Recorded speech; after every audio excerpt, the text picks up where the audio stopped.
आज हम पढ़ने वाले हैं कॉम्बिनेशन ऑफ कैपेसिटर्स के बारे में।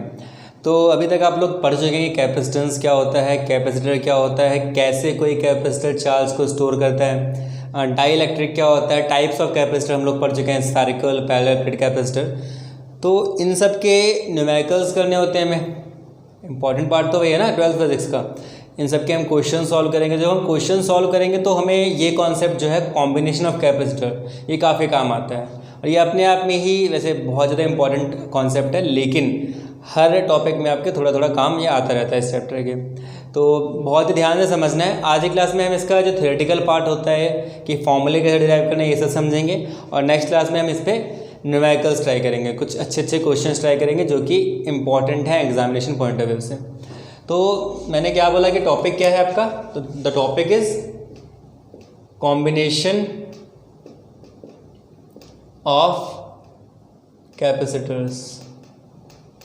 ठीक है, यहाँ पे डरने की बात नहीं है कुछ लोगों को, क्योंकि बहुत सारी बुक्स में इसको कॉम्बिनेशन की जगह ग्रुपिंग लिख देते हैं, ग्रुपिंग ऑफ कैपेसिटर्स। तो दोनों फिलहाल के लिए एक ही बात है, तो दोनों में आपको कुछ ज़्यादा फेरबदल नहीं करने।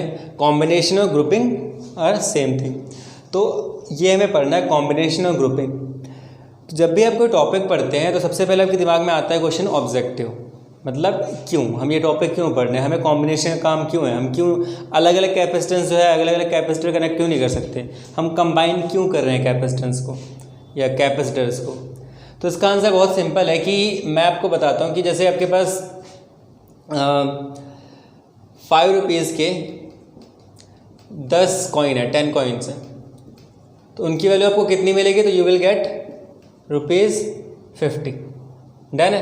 अच्छा, और अब आपके पास है ₹50 का एक नोट, तो वैल्यू कितनी है, तो अगेन 50। चाहे आप 10 कॉइन ले लीजिए ₹5 के, चाहे आप एक नोट ले लीजिए ₹50 का, the effect will be same, the value will be same, the power will be same. तो इसका मतलब क्या है कि 1 note of ₹50 is equivalent to 10 coins of ₹5। अब यहाँ पे एक वर्ड आया इक्विवेलेंट। अब इसका मतलब क्या है आपको ध्यान से समझ लेना है अभी से ही, आगे जाके, ताकि आपको कन्फ्यूज़न ना हो। इक्विवेलेंट का मतलब क्या है कि अगर आप किसी दुकान पे 10 कॉइन लेके जाएंगे ₹5 के और एक नोट लेके जाएंगे ₹50 का, दो अलग अलग के हिसाब मान लीजिए, तो दोनों सेम बात है, कोई अलग चीज़ नहीं। यहाँ पे आपको 10 दिखाई दे रहा है, इसका मतलब ये नहीं कि ये ज़्यादा है। ठीक है, दोनों क्या है, इक्विवेलेंट है। अगर मैं ये रख दूंगा तब भी मुझे कोई दिक्कत नहीं है, अगर मैं ये रख दूंगा तब भी मुझे कोई दिक्कत नहीं है। ठीक है, अब मेरे पास मान लेते हैं 2 या 3 कैपेसिटर्स हैं। एक ये कैपेसिटर हो गया, ये दूसरा कैपेसिटर हो गया, और ये तीसरा कैपेसिटर हो गया। मैंने क्या किया, मैंने इनका एक अरेंजमेंट सेट किया, मैंने इनको कंबाइन किया किसी तरीके से, और कंबाइन करके मेरे पास एक इनका इक्विवेलेंस आया। क्या आया कि इनका, इसको सिर्फ इतना लिख देते हैं EQ। ठीक है, क्या क्या आया मेरा, C इक्विवेलेंट आया।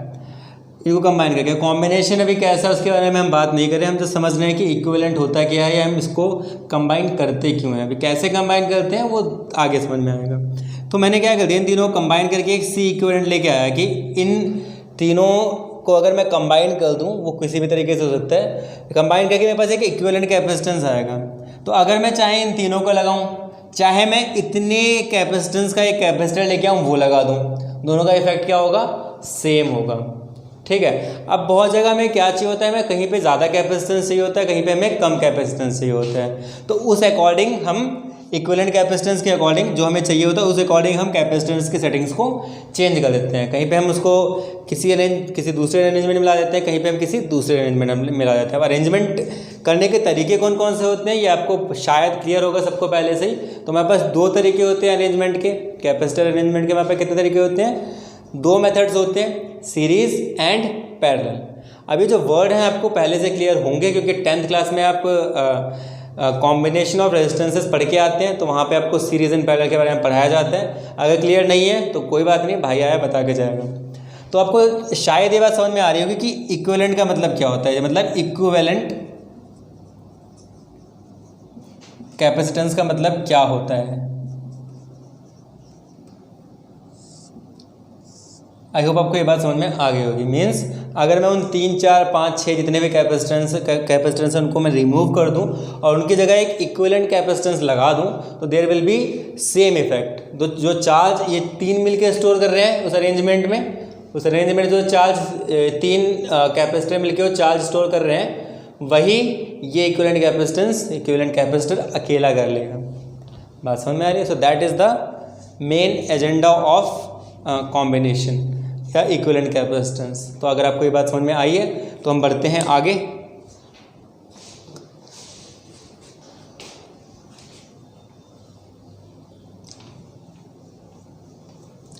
तो जो आपकी ग्रुपिंग है वो 2 तरीके से करी जा सकती है। जैसे कि मैंने अभी आपको बताया, ग्रुपिंग में आपकी जो कॉम्बिनेशन है it can be done by 2 ways।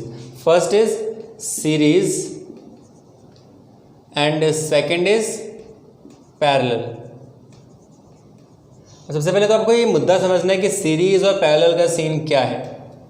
सबसे पहले हम लोग सीरीज पे बात कर लेते हैं, सीरीज कॉम्बिनेशन की बात कर लेते हैं। ठीक है, तो यहाँ आ जाओ, देखो हम क्या लिख रहे हैं। हम कह रहे हैं सीरीज कॉम्बिनेशन ऑफ कैपेसिटर्स। हम क्या कह रहे हैं? हम कह रहे हैं सीरीज कॉम्बिनेशन ऑफ कैपेसिटर्स। हमें ये करना है। अब सीरीज कॉम्बिनेशन करने के लिए हमें क्या करना पड़ेगा? बहुत सिंपल है। देखो यहाँ पे ध्यान से, मैं 3 का एग्जांपल लेके चल रहा हूँ फिलहाल। तो सबसे पहले कंसीडर कर लो। कंसीडर ये सब कुछ लिखना नहीं है, लेकिन फिर भी तरीका अपने को पता होना चाहिए। कंसीडर 3 कैपेसिटर ले लेते हैं। 3 capacitors of capacitance C1, C2, C3। ठीक है, तो मेरे पास 3 कैपेसिटर्स हैं जिनका कैपेसिटेंस क्या है? C1, C2 and C3। तो ये रहे हमारे पास 3। एक ये हो गया, ज़्यादा बड़े बना दिया ना। एक ये हो गया, 2 और 3। और इन सबको हमें कनेक्ट करना पड़ेगा। कैपेसिटर का फ़ायदा कब है? जब मैं उनको कनेक्ट करूँगा किसी एक बैटरी से। तो इनको मैंने कनेक्ट कर दिया एक बैटरी से।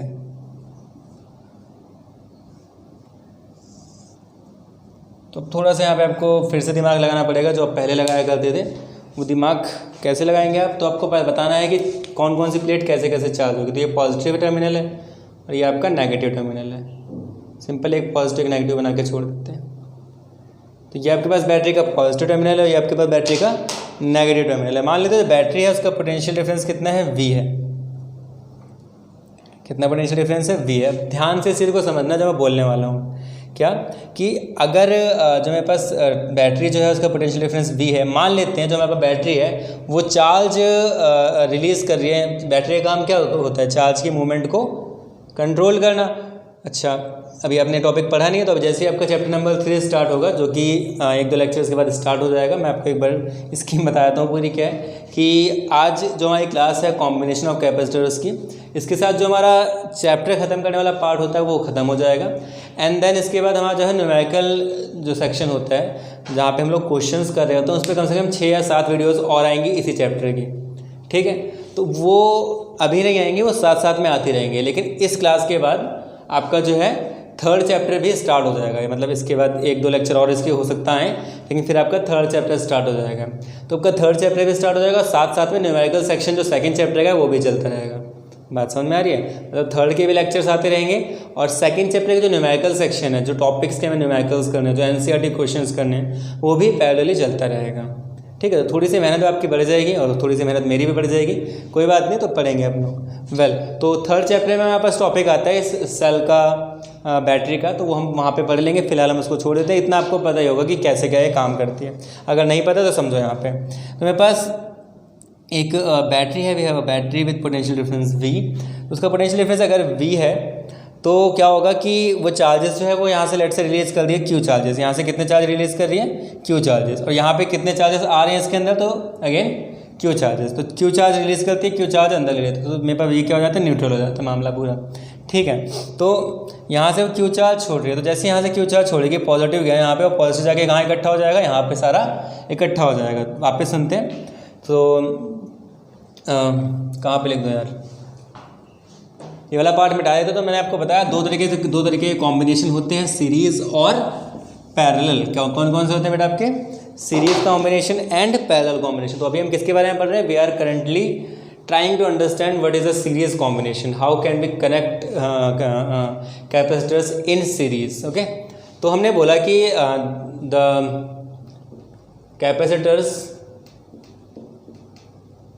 are connected in series with a battery of potential difference V। ठीक है, तो ये भी हमने लिख दिया, ये लिखने वाली बात है लेकिन ज़रूरी होती है।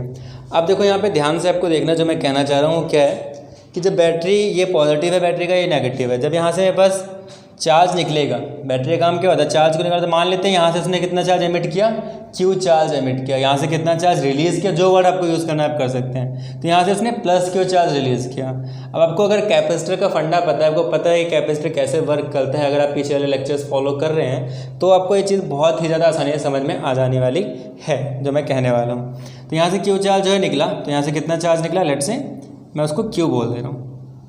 ठीक है, तो क्यू चार्ज निकलेगा, यहाँ से पॉजिटिव निकलेगा, तो यहाँ से पॉजिटिव निकला, कहाँ पहुँच गया, यहाँ पहुँच गया। कहाँ पहुँच गया भाई लोग, यहाँ पहुँच गया। तो ये क्या हो गया भाई साहब, आपका पॉजिटिव प्लेट हो गया। और सारा क्यू चार्ज क्या हो जाएगा, यहीं पे इकट्ठा हो जाएगा। बोलो हाँ या ना, अरे यार हाँ या ना तो बोला करो। क्यू चार्ज यहाँ पे कैसे बोलोगे, कमेंट में जाके बोलो हाँ या ना। तो हाँ ठीक है, अगर आपको समझ में आया, नहीं तो नीचे ना। तो यहाँ से क्यू चार्ज निकला, क्यू चार्ज कैसे है, पॉजिटिव है, पॉजिटिव जाके यहाँ पे सारा इकट्ठा हो गया।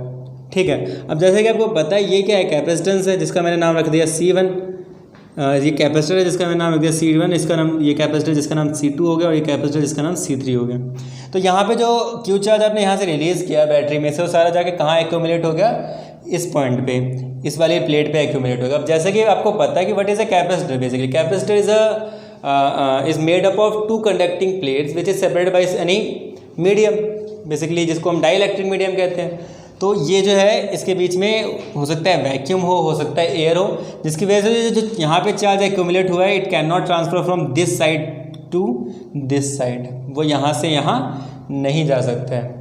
तो क्या होगा, अब यहाँ पे प्लस क्यू चार्ज इकट्ठा हो गया, तो अब क्या हो सकता है यहाँ पे ये होगा कि हमने एक फंडा पढ़ा था इंडक्शन, चार्जिंग विद इंडक्शन या charging due to induction, chapter number 1 में। तो अगेन अगर आप पीछे पढ़ते हुए हैं तो आपको ये बात आराम से समझ में आ जाएगी। अगर नहीं पढ़ते हुए आ रहे हैं तो कॉन्ग्रेचुलेशंस, आप 2 चैप्टर पीछे हैं, जल्दी जाके सारा सब कुछ पढ़ो और फिर आ जाना, यहाँ पे समझ में आ जाएगा। तो यहाँ पे अगर प्लस क्यू चार्ज है तो ये क्या करेगा, यहाँ पे जो यहाँ की जो प्लेट है, जहाँ पे ये जो कंडक्टिंग प्लेट है, जिसके पास आपको पता है कंडक्टिंग प्लेट का मतलब क्या है कि उसके पास पॉजिटिव भी है और नेगेटिव भी है, बट दोनों इक्वल अमाउंट में है। तो क्या होगा, पॉजिटिव नेगेटिव मिला के क्या बना देते हैं, न्यूट्रल बना देते हैं। तो यहाँ पे अभी ये चार्ज नहीं था इसके पास कोई, ये न्यूट्रल था। लेकिन जैसे यहाँ ये पॉजिटिव हुआ, अब यहाँ के जो पॉजिटिव है उनको क्या करेगा, रिपेल कर देगा। है अरे हाँ या ना, यहाँ पे क्या बन गया, पॉजिटिव प्लेट बन गई ड्यू टू दिस बैटरी। अब यहाँ पे पॉजिटिव बन गया, तो यहाँ पे नेगेटिव भी है, यहाँ पे पॉजिटिव भी है, तो उनमें से पॉजिटिव को ये क्या करेगा, तो इट विल रिपेल। देखो यहाँ पे ये पॉजिटिव इधर जा नहीं सकते हैं, but they can exert electrostatic force. जब मैंने आपको डाइलेक्ट्रिक स्ट्रेंथ वगैरह के बारे में बताया था, आपको मटेरियल्स के बारे में बताया था, तो मैंने आपको समझाया था कि हो सकता है यहाँ पे इधर से उधर जा सकते हैं, तो सो इधर से उधर नहीं जा सकते, बट इलेक्ट्रोस्टैटिक फोर्स अप्लाई कर सकते हैं। तो ये पॉजिटिव है, तो यहाँ के पॉजिटिव को क्या करेगा, सबको रिपेल करेगा, और यहाँ के पॉजिटिव सब उठ के कहाँ भाग जाएंगे, इधर भाग जाएंगे। तो यहाँ पे क्या बच जाएगा, सिर्फ और सिर्फ नेगेटिव चार्जेस। यहाँ पे क्या बच जाएंगे, सिर्फ और सिर्फ नेगेटिव चार्ज। और कितने नेगेटिव चार्जेस बचेंगे, तो उतने ही बचेंगे। तो मान के चलते हैं कि अरे यार ये डायग्राम खराब होना पसंद नहीं है मुझे, ये लो जी, ठीक है। तो अगर यहाँ पे 10 चार्ज आए थे, एक मैं ऐसे आपको हाइपोथेटिकल एग्जांपल लेके बता रहा हूँ कि मान लेते हैं ये भाई साहब बैटरी भाई साहब ने यहाँ पे आपको 10 चार्ज भेजे थे। तो यहाँ के 10 चार्ज क्या करेंगे, यहाँ के 10 चार्ज को देंगे भगा, मतलब यहाँ के तो 10 पॉजिटिव हैं, वो यहाँ के 10 पॉजिटिव क्या करेंगे, रिपेल करेंगे। तो वो जो 10 पॉजिटिव में भाग के कहाँ चले जाएंगे, उस तरफ चले जाएंगे। उसके आगे क्या होगा, उस पर हम बाद में आएंगे। तो 10 पॉजिटिव भाग के कहाँ चले गए, इधर चले गए।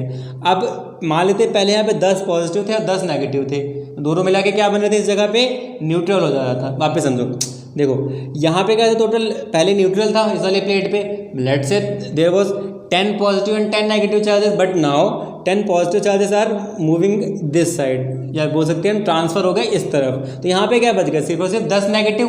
तो यहाँ पे क्या है 10 पॉजिटिव, तो यहाँ पे अब क्या बच गया 10 नेगेटिव। तो ये अगर क्यू चार्ज है तो ये कितना हो जाएगा, बोलो जल्दी से। तो ये हो जाएगा माइनस क्यू।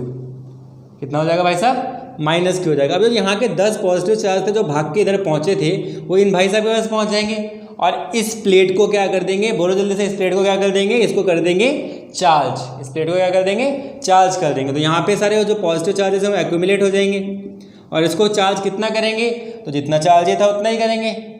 तो ये हो जाएगा क्यू चार्ज, ठीक है। अच्छा, अब अगेन जो वाला जो प्रोसेस यहाँ पे हुआ था वही प्रोसेस यहाँ पे भी होगा। इंडक्शन होगा, यहाँ के पॉजिटिव को इस तरफ भगा दे, यहाँ पे नेगेटिव एक्यूमुलेट हो जाएंगे, ये इकट्ठा हो जाएंगे, जो भी आप उसको बोलना चाहें। ये बन गया माइनस क्यू। ऐसे ये क्या बन गया, प्लस क्यू। और ये क्या बन जाएगा आपके पास, माइनस क्यू। अब आपको आई होप आपको ये चीज़ समझ में आ गई होगी। और यहाँ के जो पॉजिटिव है वक्ते वक्ते कहाँ पहुँच जाएंगे, यहाँ इसके पास पहुँच जाएंगे। बोलो सही है नहीं है। यहाँ से 10 निकले थे और 10 ही यहाँ वापस पहुँच गए। That is the function of battery. Regulate charge को रेगुलेट करते हैं ना बैटरी। तो ये पूरा मुद्दा आपको समझ में आ गया होगा आई होप। ये पॉजिटिव वाली प्लेट हो जाएगी फिर से और ये नेगेटिव वाली प्लेट्स हो जाएगी। तो हमने किस में कनेक्ट किया है, तो हमने कनेक्ट किया है, we have connected the capacitors in series.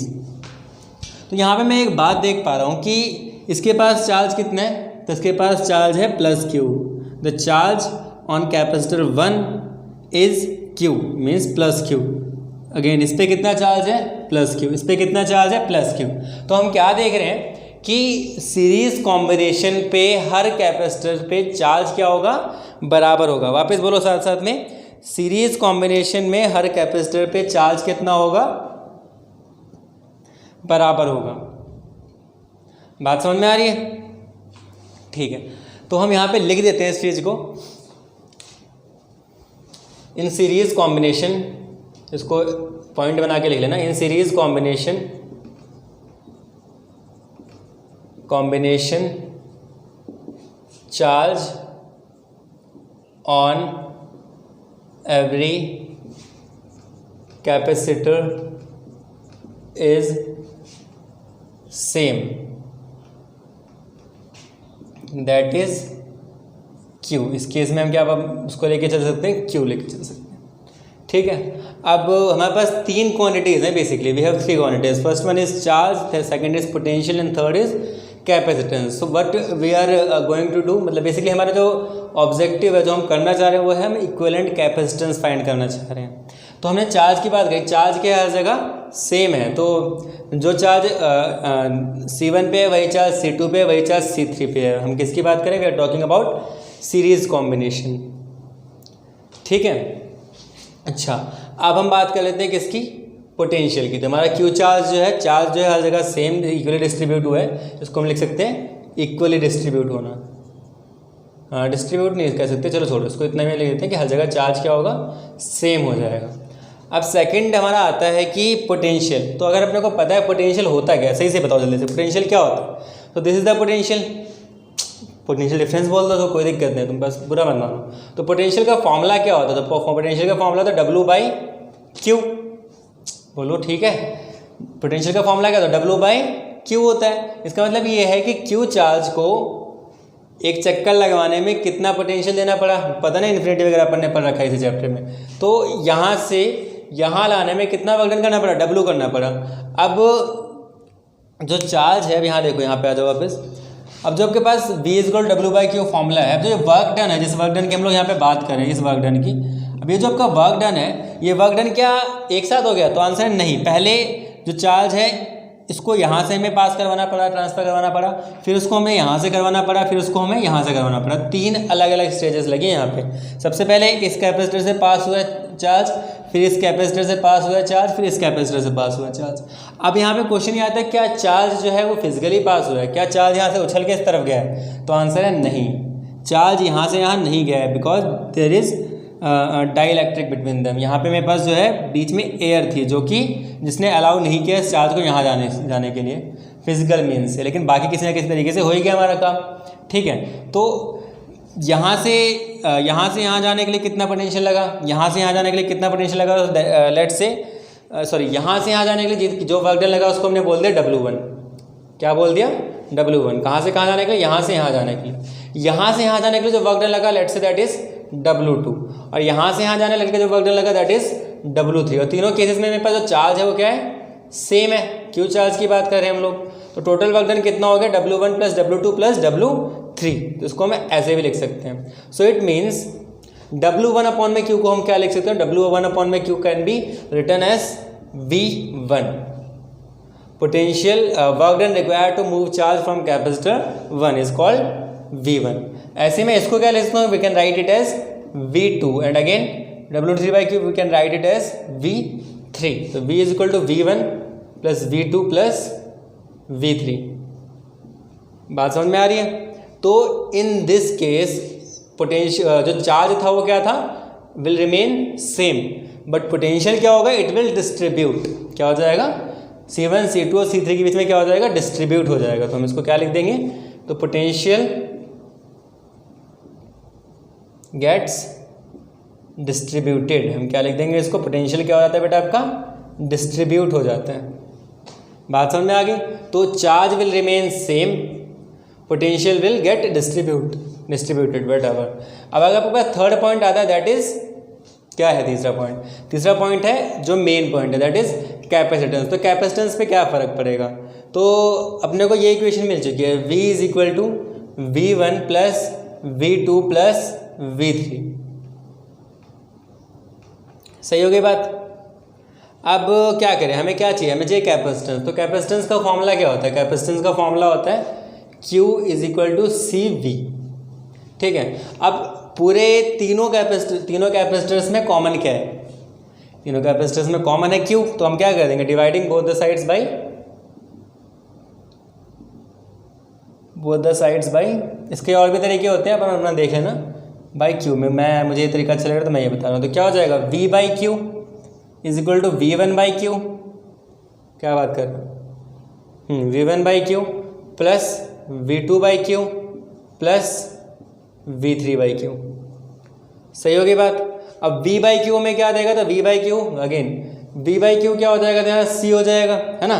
तो यहाँ पे पास क्या हो जाएगा? V by Q is equal to, ये Q लिखा है भाई साहब, V1 बाई Q हमें क्या देगा? तो हमें पता है, अगर मैं यहाँ पे लिख दूँ कि V1 जो हमारा क्या हो जाएगा? तो V1 हमारा हो जाएगा Q is equal to CV होता है ना, Q बाई C1, है ना?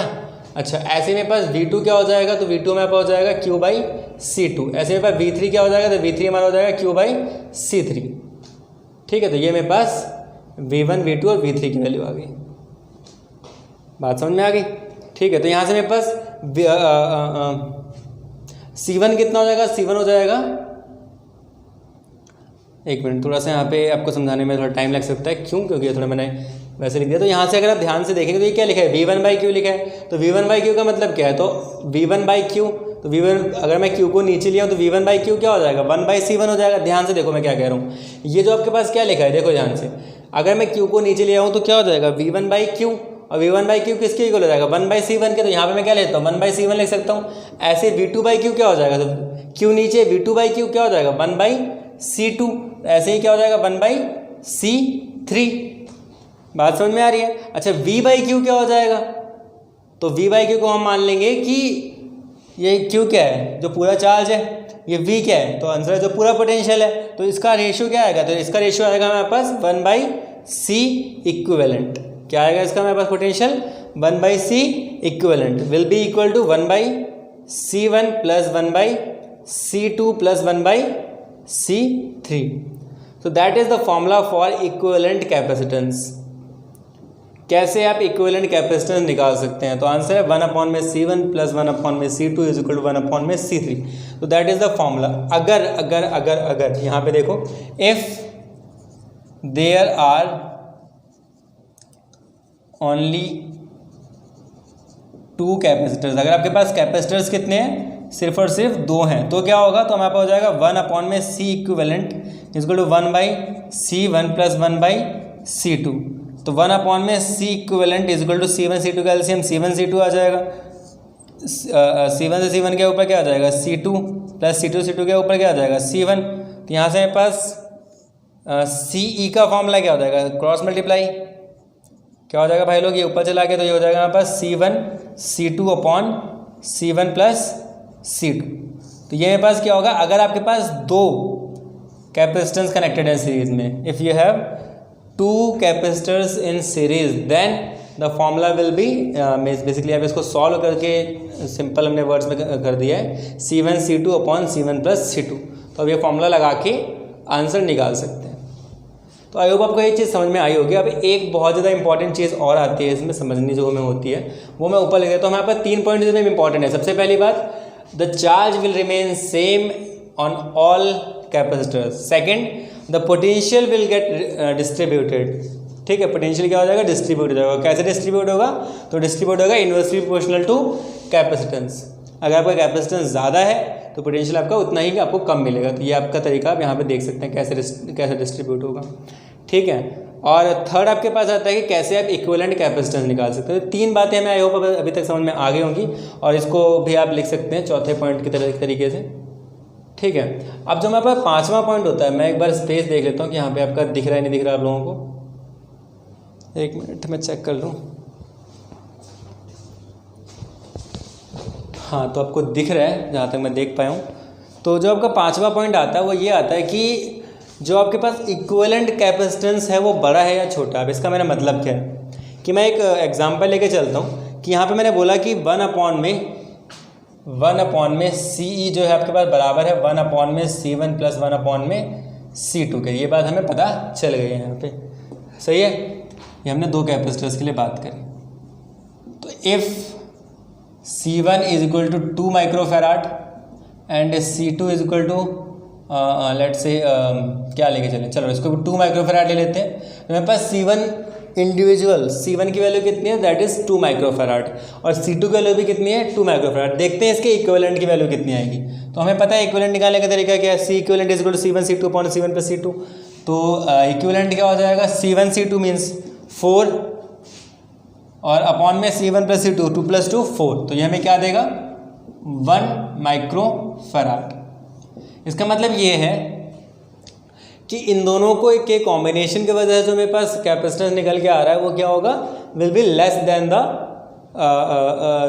अर्लियर, मतलब जो मेरे पास जिनको हमने कंबाइन किया उससे कम होने वाला है, तो लेस देन द अर्लियर कैपेसिटेंसेस। तो यहाँ पे मुझे क्या बात हमेशा नोट करके चलनी है कि जो मेरे पास 5वीं बात है वो क्या है, in series combination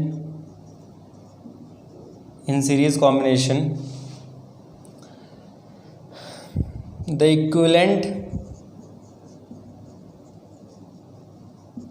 capacitance is always less than the smallest capacitor in the configuration। ये वर्ड मैंने काफ़ी भारी यूज़ कर लिया, लेकिन कोई बात नहीं, समझ में आ जाएगा। मतलब जो आपका इसमें से सबसे छोटा कैपेसिटर होगा, कैपेसिटेंस होगा, उससे भी कम आपके पास वैल्यू आएगी इक्विवेलेंट कैपेसिटेंस के। अभी कहेंगे हैं, चलो एक एग्जांपल लेके मैं आपको बताता हूँ कि मान लेते हैं कि आपके पास एक जो है कैपेसिटेंस है, एक जो कैपेसिटेंस है वो है C1 दैट इज़ 1 माइक्रोफेराड, और दूसरा है C2 दैट इज़ 2000 माइक्रोफेराड।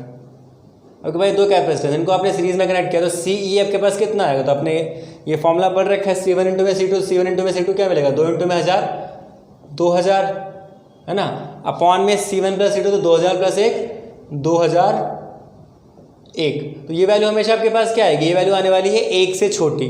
तो आप क्या देख रहे हैं कि आपने 2000 और 1 को कनेक्ट किया तो आपके पास जो इक्विवेलेंट आएगा वो क्या आएगा, 1 से छोटा आएगा। तो जो स्मॉलेस्ट वैल्यू होगी, तो capacitance is always less than the smallest capacitance in the configuration. तो जो आपके पास इक्विवेलेंट कैपेसिटेंस आने वाला है, it will be always less than the smallest capacitors present in the configuration. उस कन्फिग्रेशन में उस कॉम्बिनेशन में जो भी स्मॉलेस्ट कैपेसिटेंस है उससे भी छोटा आएगा इक्विवेलेंट कैपेसिटेंस। बात समझ में आ रही है?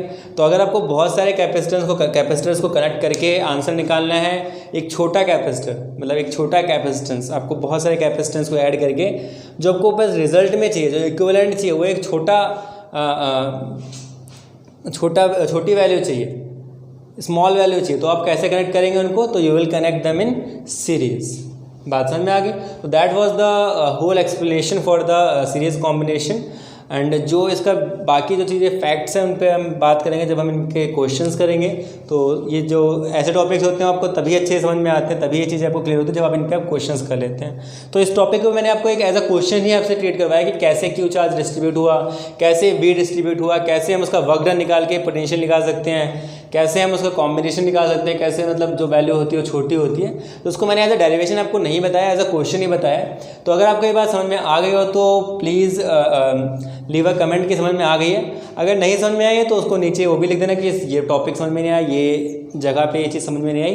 तो जैसे भी हो पाएगा मैं आपको एक्सप्लेन करने की कोशिश करूँगा, लेकिन आपको बताना पड़ेगा मुझे। ठीक है, चलो इसको फटाफट नोट कर लो एंड देन हम फिर बढ़ते हैं पैरेलल कॉम्बिनेशन ऑफ कैपेसिटेंस की तरफ। ठीक है, चलो।